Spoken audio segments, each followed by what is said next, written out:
Good morning, everybody. I'm cold. How are you doing? Actually, you see, this lovely light that's just coming in from my side window in the shed. There's a tiny bit of warmth to it, and as I was walking down here, when I was on the sunny side of the street, there's a tiny bit of warmth in the sun. It's not warm. I think it's that thing is it's noticeable because it's a cold day.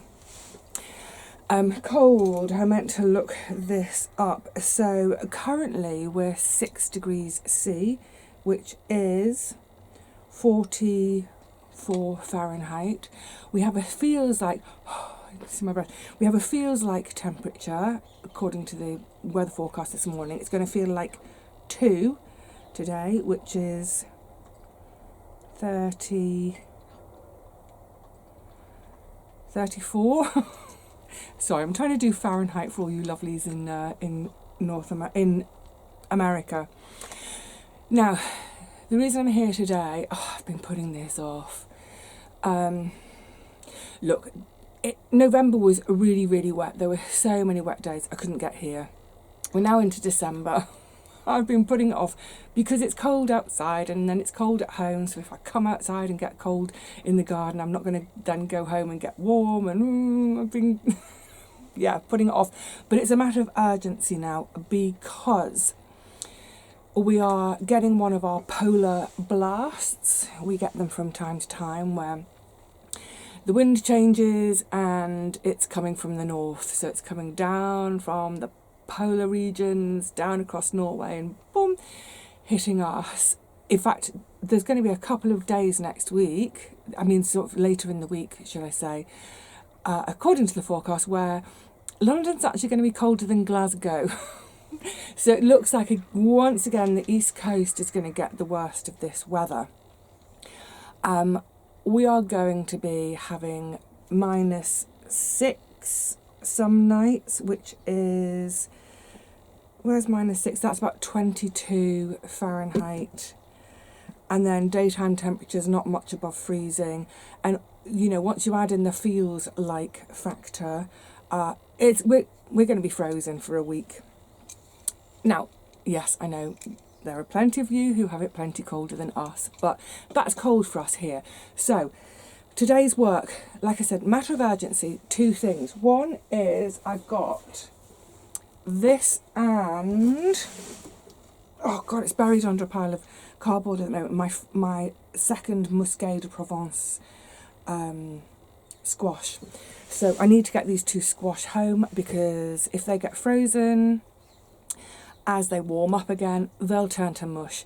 As the sort of all the moisture in them, as that becomes frozen, those ice crystals rupture the cells so that when with their defrost, they become mush. I've got my last few onions. I'm going to get them home too.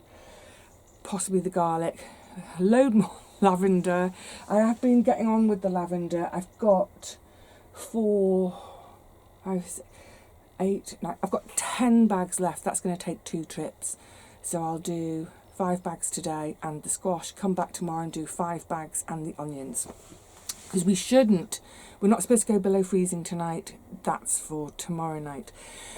So that's one thing. But then also in the garden, I'm going to show you in a second. Basically, the really mild weather in October, and it was extraordinarily mild, way above average. Throughout October, we'd expect temperatures to be around sort of 14, 15. We were getting into about 20. Certainly 18, 19 most days. And again, sorry to give you Fahrenheit folk an idea, that's sort of the mid-60s. Then November, apparently, although I've said on a few occasions it doesn't feel like it was milder than usual, but that's only because at home, normally by November we'd all have our central heating on, so we'd be having a consistent sort of 18, 20 degrees at home. Because we haven't had that, it has felt colder, but in fact November was milder. So, and I need to blow my nose, that's the problem with cold days, isn't it? Drip, drip. Because of that mildness, it's actually caused me a problem, which let's go and have a look at the problem, and I'll talk about what I'm going to do to hopefully remedy the situation. And here is my problem, and hopefully over there the solution. The broad beans have grown too much. Let's come down here. Actually, I'm going to have the nets off anyway, so bear with me a second. Let's have that brick off. Make sure the string doesn't drag. Hang on a tick, you're coming with me as I take this off, and then you'll see.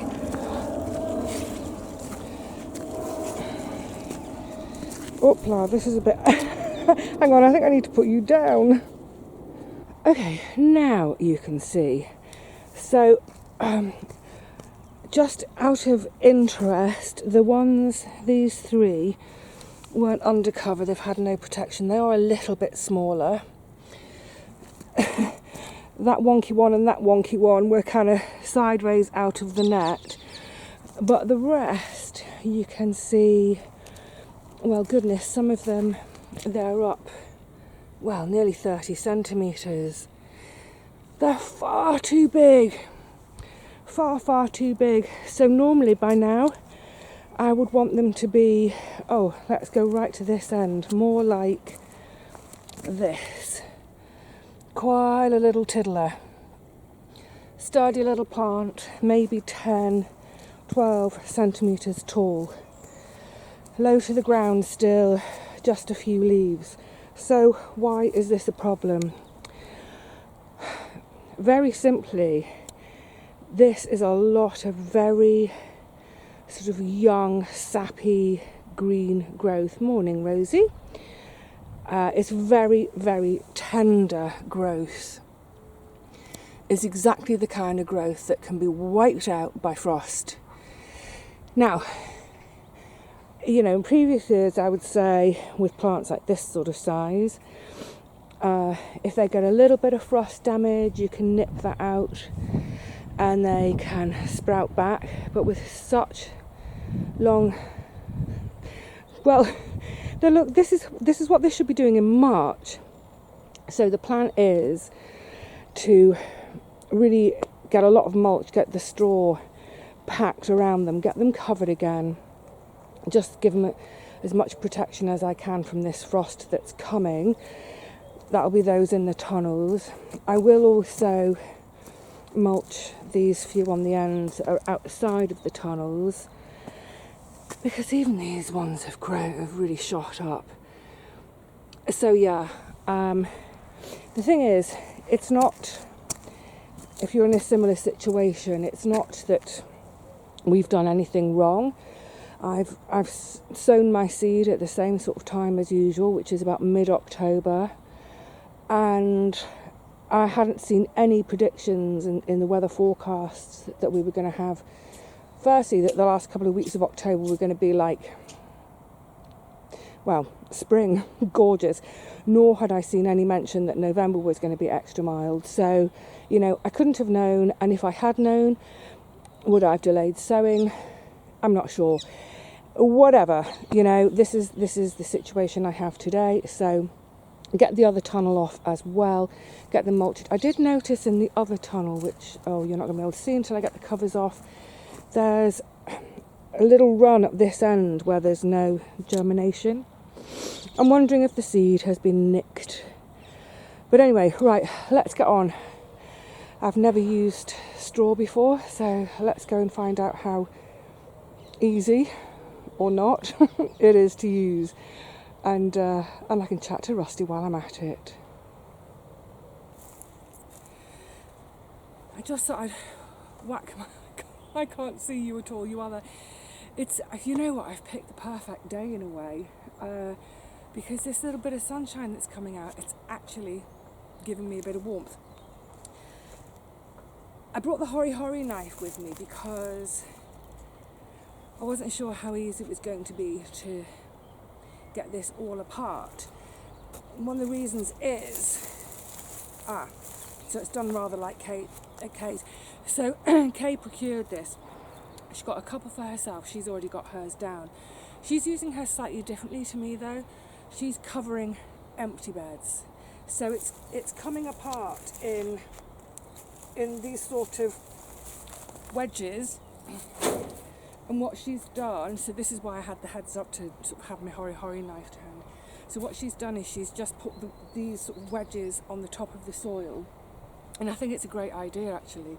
And then over the winter, the sort of the layer that's in contact with the soil that the worm's going to get into, some of that's going to rot over the winter and into the early spring, and then whatever's left she can lift off, do her planting, or even sort of just pull it apart, do her planting through that. But as I say, I'm using this for a mulch. You can't see what I'm doing. Anyway, so I'm using it as a mulch around plants, so I need to just tease it apart a bit. Oh yeah, it's going to be easy to do by the looks of it.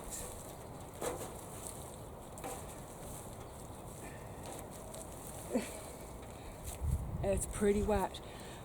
And what I'm wondering as well is, that's half of it. I'm wondering, because ideally I'd like to get 1, 2, 3, I'd like to get 4 beds, if not 5, with a bit of it on. So I'll have this apart, get it round the broad beans, see how far it goes, and if so I'm thinking out loud, quite disconcerted by the sun. If it only does, if half of it just does 1 bed, then I can say to myself, okay, with the rest of it, what's the most important bed to mulch?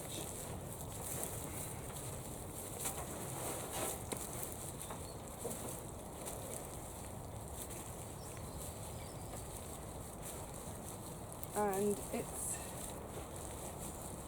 it's definitely going to be a day, even with the warmth of the sun, to keep moving. However, having said that, it'll be quite nice to go through this today, because it'll be do a bit, sit a bit, do a bit, sit a bit.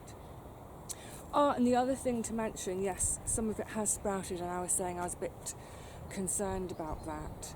And then I was remembering sort of when it had sprouted, when it dropped out of my bird feeders, that actually they're not too difficult to extract. It's not like that horrible grass that has invaded my plot in the last couple of years. So yeah, I'm not going to bother sort of going through it with a fine-tooth comb to pick out any of the ears of corn that are still left in there. I mean, if there's a massive obvious one, I'll hoik it out, but it's just going to go on, otherwise I'll be here all day.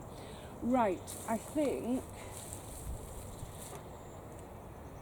I'll just get this lot on and see how far it goes.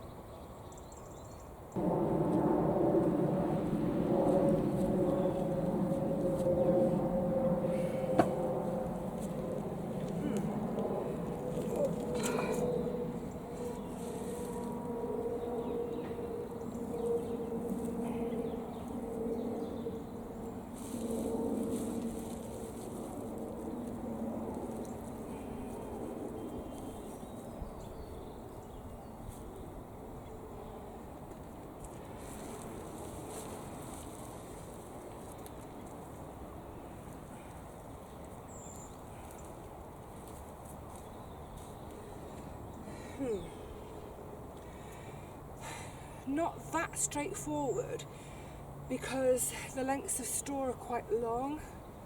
If it was chopped really fine, it'd be a different story. But yeah, do what I can. Whew.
this work?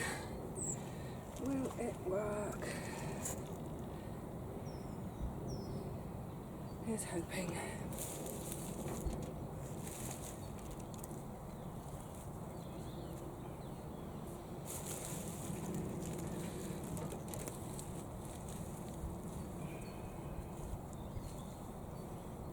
Well, I reckon, maybe a quarter bale will do. Maybe more like a third of a bale to do the broad beans.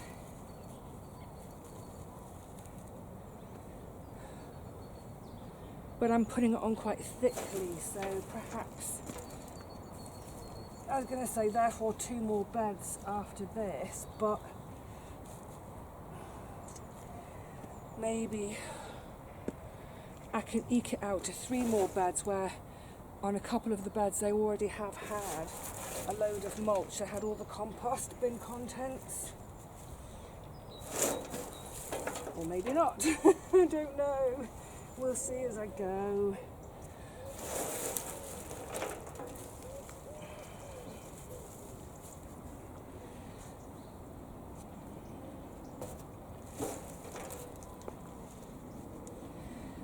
Right. I need to go and get some more, but at least that starts to give you an idea of what I'm trying to do. So I'm going to get some more, finish this row, get the net back on, net off that, repeat. Off we jolly well go.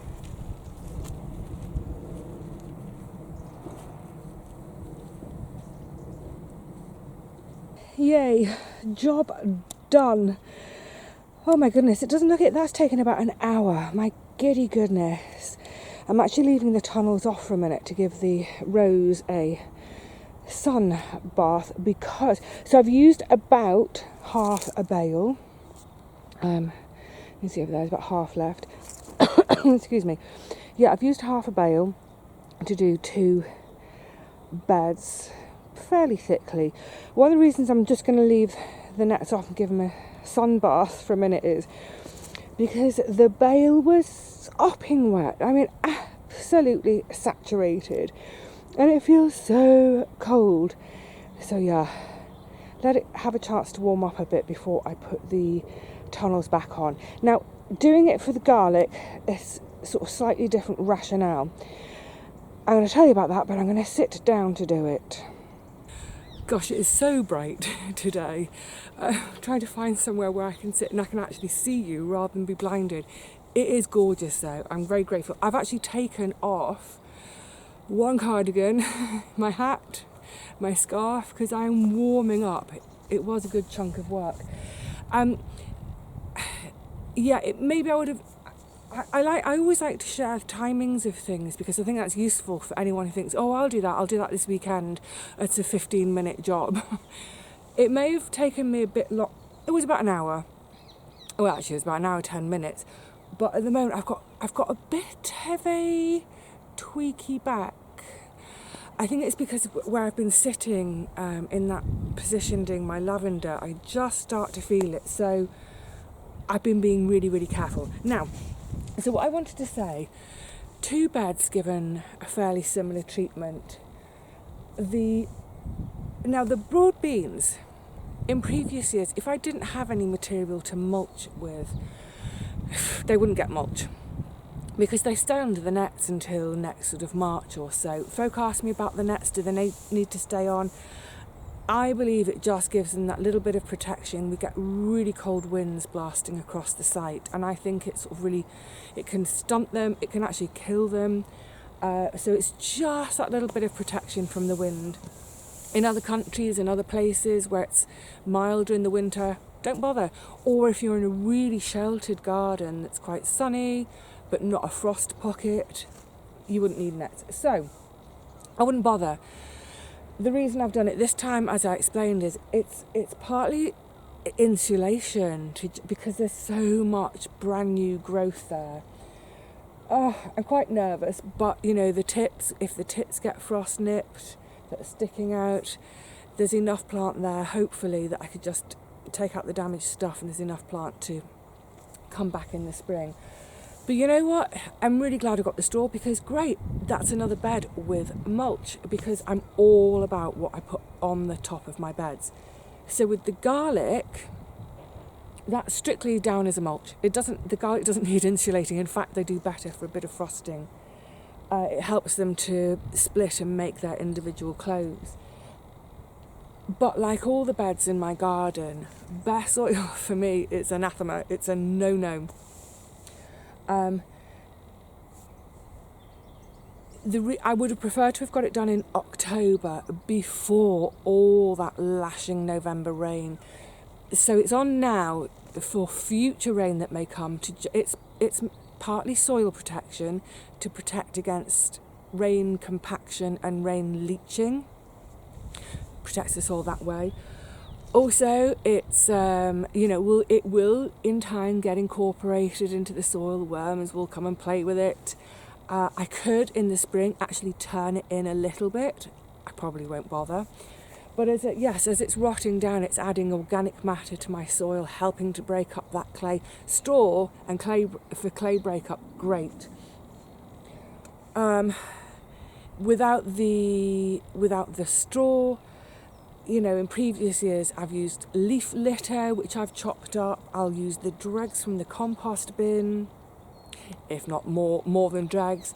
I'll use grass clippings, cardboard, literally any organic material I can lay my hands on to not only protect the soil from that lashing winter rain, compaction and leaching, but also to feed the soil. Oh, crop and drop, of course. I'm looking sort of behind you, the ex-bean beds and the ex-squash beds, one of the ex-potato beds. They've all been cropped and dropped. The potato, obviously there was no plant material. I'm going to sneeze, excuse me. I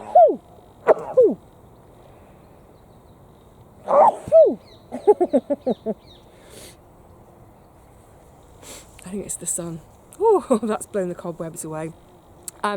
Yes, there was no plant matter left at the top of the potatoes, so I went around and found other bits and bobs that were excuse me, that sneeze has done something to me. Other bits and bobs of decaying plant matter, excuse me, chopped. I think I'm going to have to get some water. That's a bit better. I feel like I've swallowed a fly.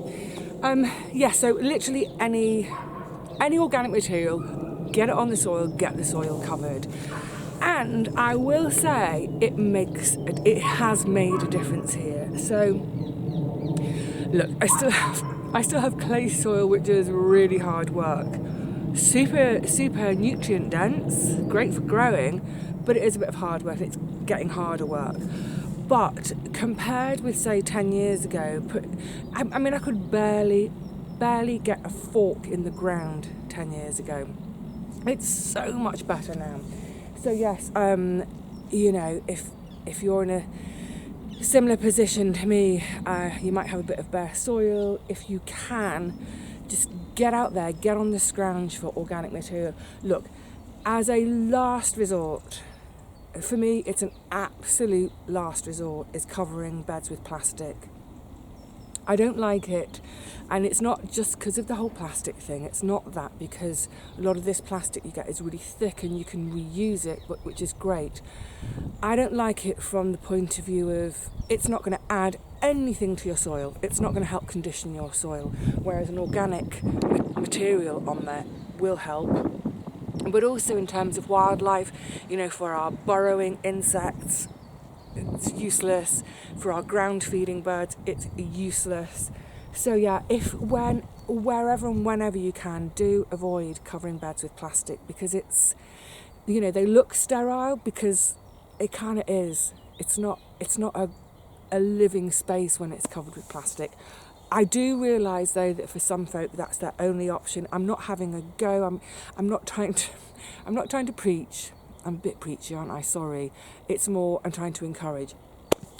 Right, that's long enough for me to have a wee sit down and break. Now it's time to go and have a look at... I need to look back on my old videos because I can't remember whether it's dazzling blue kale or cavallo nero. Those two beds. But yeah, let's get on with the next bit.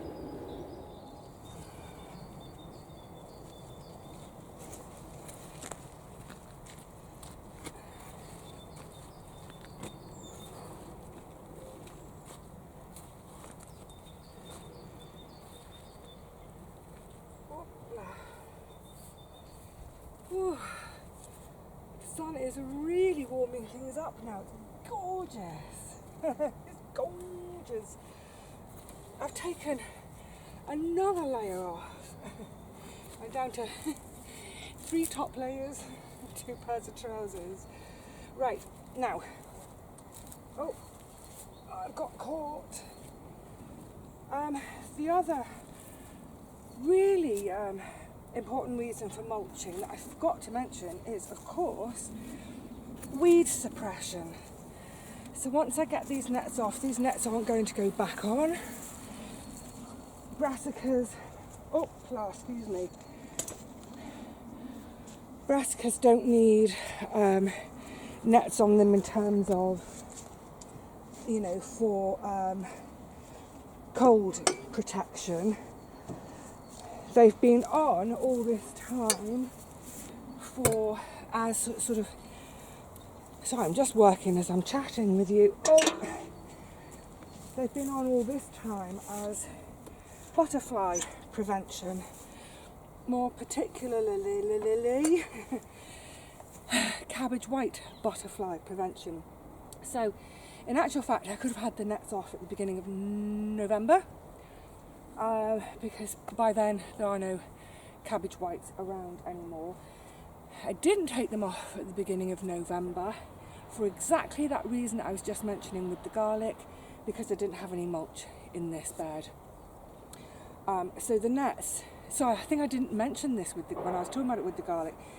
With the nets, it just helps to soften the blow if we get really heavy rain.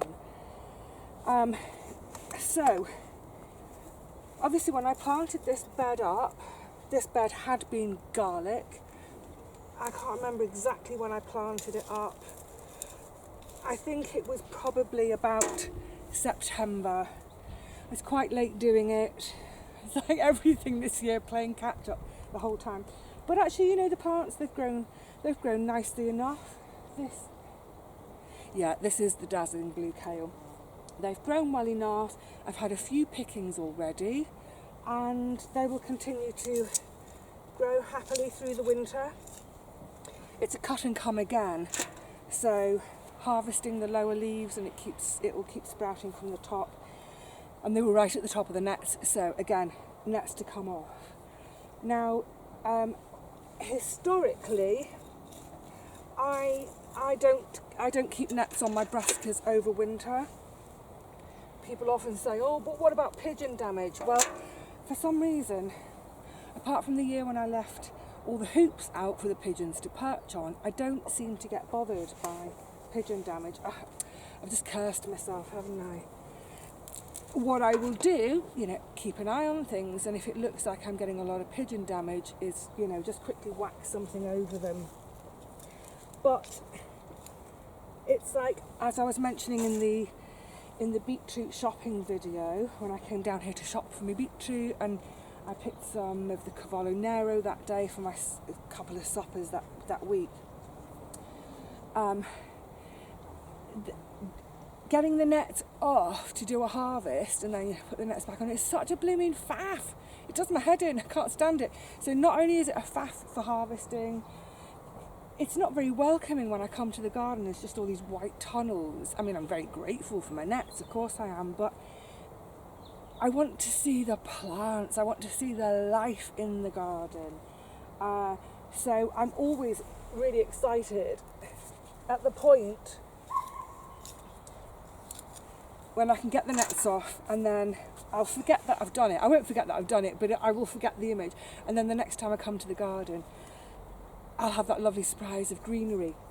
Because the other thing about that thing of of it being a bit of a faff and a bit off-putting in terms of harvesting is if you know that something is off-putting, if you've identified that, oh, you always hate this particular thing about the winter or the late autumn or whatever it is it something you can change so you stop putting yourself off from going to the garden?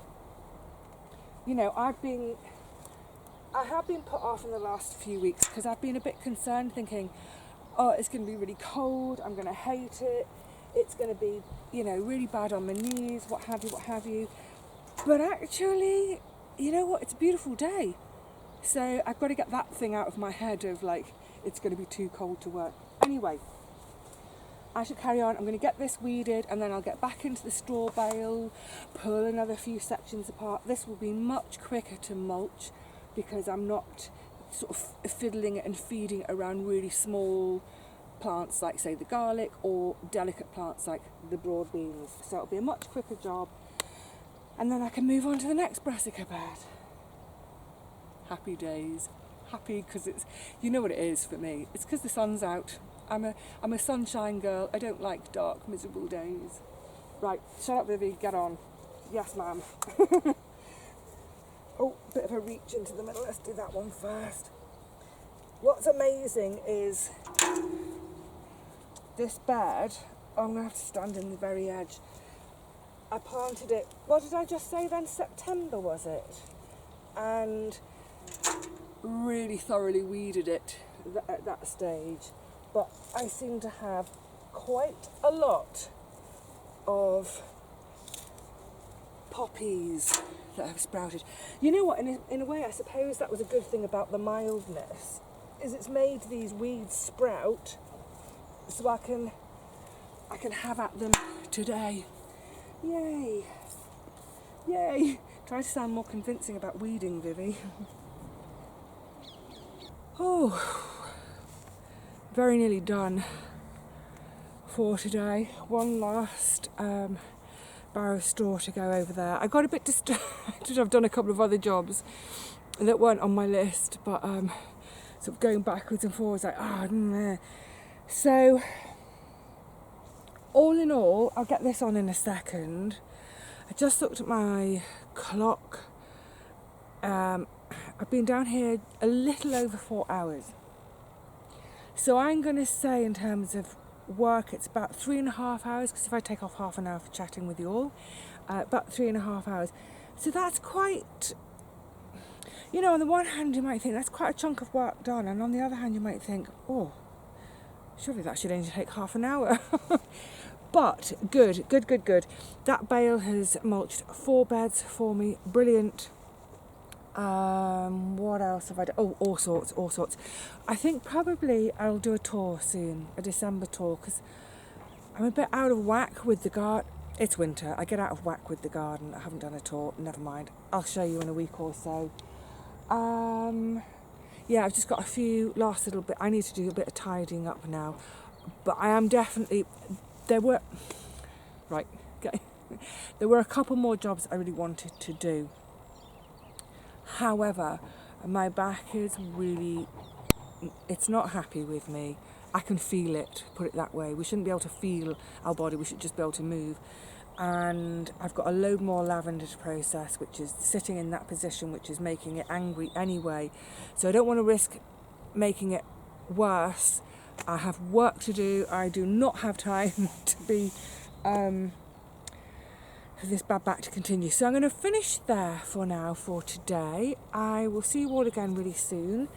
I'll get you back to the garden. We'll have a proper look around about, you know, see what's growing, see the brassicas out of their nets, basically see what food there is to last through the winter now.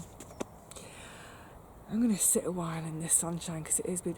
I mean, I'm down to, I've only got 3 layers on now, but yeah, it's lovely. Actually, it's not lovely for sitting still for too long. Right, on with the work. See you all soon. Until then, cheerio.